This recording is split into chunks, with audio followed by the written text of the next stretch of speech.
奥林匹亚的阳光穿过云层，倾洒在赫拉神庙的废墟前。女祭司们正在这里重现古希腊时期的神圣仪式。完成祈祷后，女祭司通过凹面镜汇聚阳光，点燃手中的纯银火炬。这是奥运圣火的取火仪式。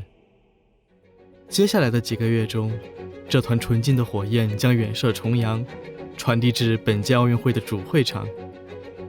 而完成这一传递使命的，便是火炬手们。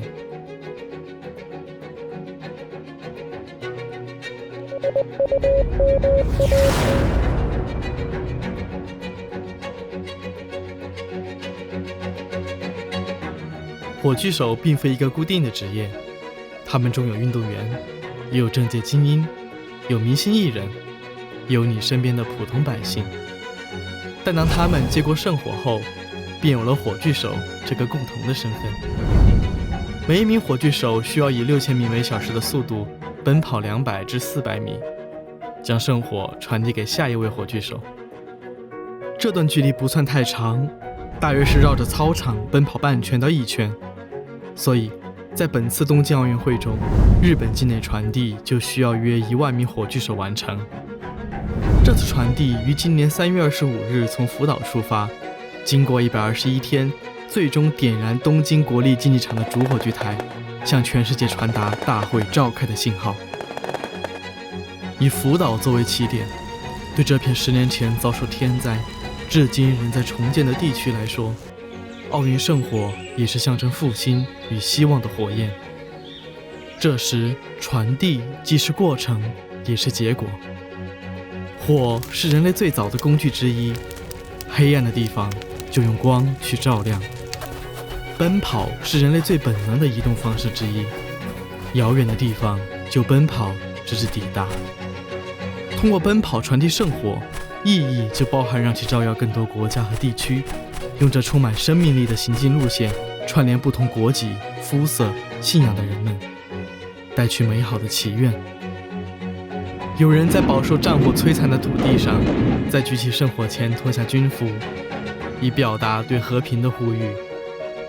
有人将其带上天空，圣火从天空的阳光孕育而出，这是他第一次到达并照亮天空。他也曾被带至大海，这是向航海家、冒险家哥伦布的致敬，也是向全人类开拓精神的致敬。2008年北京奥运会，中国的登山运动员兑现了申奥时的承诺，将火炬传递至珠穆朗玛峰顶。这是火炬第一次到达地球最高峰，让这里也有了火炬手的足迹和圣火的光辉。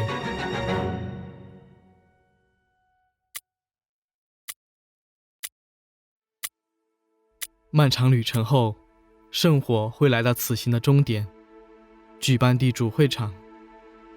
相比途中的火炬手，最后一位火炬手身负更大的责任和意义。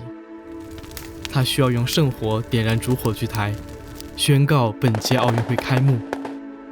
曾有一位大学生担任最后一位火炬手，他19年前出生在广岛原子弹爆炸当天。他点燃的也包含对和平的热爱。主火炬台也曾通过射箭的方式点燃，这一动作由残疾射箭运动员安东尼奥完成。拳王阿里也完成过点火仪式，当时他也患有帕金森氏综合症，用颤抖的双手点燃主火炬台，赢得全场振臂高呼。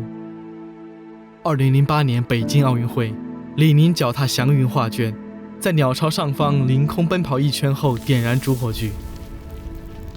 从点燃仪式开始，主火炬台将持续熊熊燃烧，注视着整个比赛会场，直至本届奥运会结束。为保证圣火的纯净，从通过阳光取火到它一步一步传递至主火炬台，再到主火炬台燃烧至该届奥运会结束，圣火必须是同一团火焰，不能熄灭一次。这也许是世界上最有仪式感的事情，因为奥运圣火早已不只是一团火焰，它可以承载一切人类的美好愿景，并每4年一次，随着火炬手的传递，把这些祈愿播撒至整个人类社会。虽然现代奥运会1928年首次出现圣火，但这一仪式及其象征意义早在古希腊就已出现，并逐渐演变至今。从某种意义上讲，这团火焰从2000多年前就开始燃烧，一直传递到现在，照亮我们今天所在的世界。